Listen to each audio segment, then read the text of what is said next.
Welcome to the podcast. I'm Angela Bobier, and this is Life in the Talbot Settlement, brought to you by Turcano Heritage Society and Backus-Page House Museum. In this series, we will do our best to give you a full appreciation of the history of Western Elgin County in southwestern Ontario, from First Nations through the original European settlers to the 1950s. I'll cover one topic per episode, with the first 8 setting the tone for who we are, where we are, and what we do here at Backus-Page House Museum. Please follow us on all social media by searching at Backus-Page House, spelt BACKUSPAGEHOUSE. Sit back, relax, and enjoy.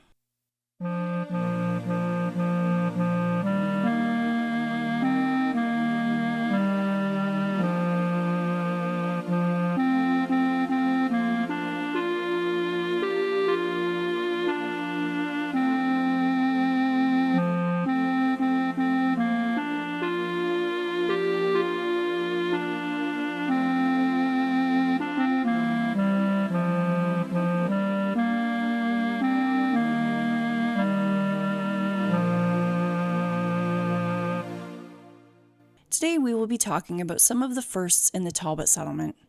Since this episode is all about firsts, we can't progress without acknowledging the evidence that suggests both neutral and Six Nations Iroquois groups originally lived in this area of Ontario and along through the Talbot settlement. Let's jump on into this episode and start with the first of schools. The first school ever opened in the county of Elgin was in Malahide in 1816. Up to the year 1830, only 20 schools existed in the whole Talbot settlement, extending at that time from the east of Elgin to the west of Kent, nearly 100 miles. The first school in the township of Aldborough was held by Malcolm Robinson in 1818 near New Glasgow. In the year 1819, Mr. Thomas McCall taught at Brock's Creek on the Talbot Road. The attendance fee for schooling was 2.5 bushels of wheat per pupil and supplies. Spelling books, cost 1 bushel of wheat. Before the construction of the school in Aldborough, students would have to travel across the Thames River to access the closest school. There were no bridges built across the Thames River until 1908, meaning the children shuttled themselves across with little wooden rafts. Not only were schoolhouses used for teaching, but also used for a variety of different gatherings. People of faith met in houses, barns, and schoolhouses until they were able to build a building suitable for their congregation. The first church was built in 1826 on Talbot Road west of New Glasgow by the Presbyterians. Shortly after, the first church in Dunwich Township, St. Peter's, was built by the Anglicans. In 1844, the Calvinistic Baptists built near Brock's Creek. Between 1860 and 1865, 4 more churches were built within a 3-mile radius. The Disciples built in Eagle, and the Methodists on William Clark's farm on Mill Street.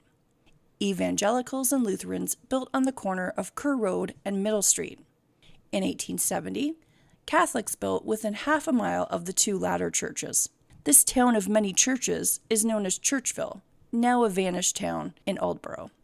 Keep an eye out for future episodes, as we will soon dive deeper into the vanished villages of Dunwich and Aldborough. In the beginning of the settlement, Colonel Talbot was the only authorized person to join 2 people in holy matrimony. He used the Episcopal ceremony and performed it in his house in a very serious manner. People came to him from as far as Howard Township to be wed. This puts into perspective just how large and undeveloped the settlement was at the time. Unfortunately, death also was no uncommon occurrence in the early years of the settlement. In order to put bodies to rest, the community would fell a large basswood tree, saw off the desired length, and cut it in half. The inside of both halves would be hollowed out, and therein place the body. The halves were fastened together with wooden pins and entombed. This is how the first caskets were constructed. Alex MacPhail acted as the first undertaker and cabinet maker. Kilfinley Cemetery in New Glasgow was the first cemetery in the settlement. The first burial at this cemetery was in 1818, after Dougald McClarty and James Ruthven were drowned as they attempted to land at what is now Port Glasgow. Of course, we can't go about this episode without the brief mention of the first settlers of the area. The very first settler in Elgin County was James Fleming. He was appointed by the first Lieutenant Governor of Ontario, Lord Simcoe, in 1804. Fleming lived on Lot 6, First Concession, near what's known as Fleming School on Black's Lane. Fleming was the only settler in Aldborough until 1816, when Captain Archibald Gillies was located on Lot 1, Talbot Road. In the spring of 1817, 15 Highland families from Caledonia arrived. By the autumn, 3 families from Argyllshire, Scotland came over. In 1818, 36 more families came from Argyllshire and landed at Knocknallee. I know I have not said that correctly, so I'm going to call it Nellie's Rock, New Glasgow, after about a 3-month journey.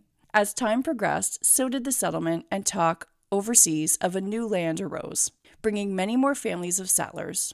However, for the next 15 or 20 years, few immigrants arrived, the population being about 650. Between 1846 and 1855, the first German settlers came and bought land from previous settlers or lands owned by the Crown or General Airy, Colonel Talbot's nephew. Despite the Highlanders making up most of the population, many more cultures were welcomed with open arms. Let's take a quick commercial break, and we'll be right back. Couldn't we all use some light summer reading? Why not brush up on local history with stories from the first Scottish families of Aldborough Township? This book was published in 2019 to celebrate the 200th anniversary of the landing of the settlers. $13 in our gift shop at Backus-Page House Museum, or call to arrange shipping, 519-762-3072.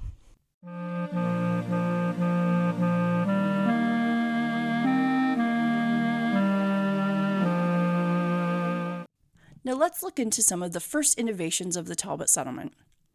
In the year 1822, settlers finally began to build houses. Before this, they lived in little shanties made of wood felled from their land.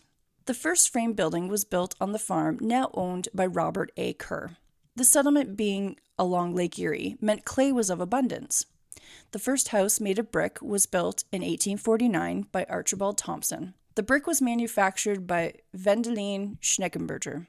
There were no mills in 1819 within many miles, though with great innovation, by the end of the year that problem was solved and almost every house in the settlement had a personal mill. The creation of the hand mill was the joint production of the sheriff's father, Peter McKellar, and John Mackenzie. In 1820, Peter McKellar, who had no apprenticeship of any trade, built a full-size mill while the settlers aided in making a dam and raceway. This put the small hand mills to rest. Another exciting revolutionary item was the first cook stove of the settlement. During the latter part of 1829 or early 1830, the first modern household appliance in the Talbot settlement appeared. This appliance was a cook stove put into service in the home of Iron Lad near Turcano. People traveled from miles around to witness the foreign stove in all its cast iron greatness. At the same time, Jim Young kept the first hotel on the back street of Turcano, which is rather convenient for the traveling settlers as it was able to hold all the people coming far and wide to see the great revolutionary appliance. Another very important business in the area of Turcano was the Turcano Cheese Factory. Established in 1865 by John Pierce, the factory was built on his own farm and was the first cheese factory in the district. At that time, cheese boxes were not available in all of Elgin County, so Mr. Pierce and his men had to make the long and slow journey to Ingersoll and back in order to obtain them. I highly recommend visiting the Ingersoll Cheese Factory Museum. Later, the factory was moved into the more central location of Wallacestown in a larger 2-story building at the corner of Pierce Street and Talbot Street. Speaking of businesses, in 1828, there were only 4 stores in the whole settlement, one near what is now St. Thomas, and one in the townships of Aldborough, Orford, and Howard, none in the other 11 townships making up the settlement.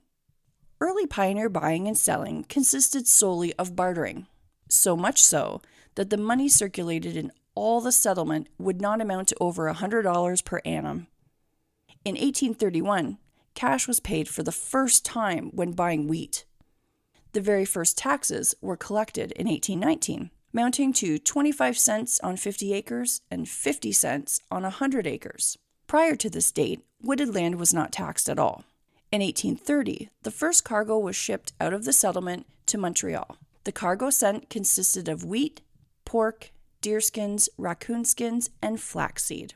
Lastly, to end off this episode, I thought we'd end off on a rather bizarre note. The very first fair was held in Aldborough on Ferguson Farm, west of Brock's Creek. This fair was a huge community event and continued for many years after. Tame bears were the main attraction at the fair, and it was not out of the ordinary to see a yoked buffalo pulling a cart of bears down the road. What a sight to see! Early pioneers witnessing a circus for the first time rolling into town. Not long after, this abnormal and exciting event was normalized. I'm sure there are many more firsts in the Talbot settlement that we have missed. So as we find more, probably in the future, you'll hear another episode of a similar nature. Please share the podcast with your friends and follow us on all social media platforms at Backus-Page House. The Backus-Page House Museum and Turcano Heritage Society acknowledges the land we are on today as the traditional territory of First Nations people, the Attawandaron, and the Iroquois. As settlers at a settler-focused museum, we value both the significant historical and contemporary contributions of all original peoples and ask how we can be supportive in Indigenous cultural renewal. Life in the Talbot Settlement is a production of Turcano Heritage Society, operators of Backus-Page House Museum, funded by the Department of Canadian Heritage. Your host has been Angela Bobier. Music provided by Jack Witmer. Thanks to our producer, Katlyn Reintsma. To make a charitable donation and to contact the Backus-Page House Museum, visit our website, www.backuspagehouse.ca. And thank you for listening.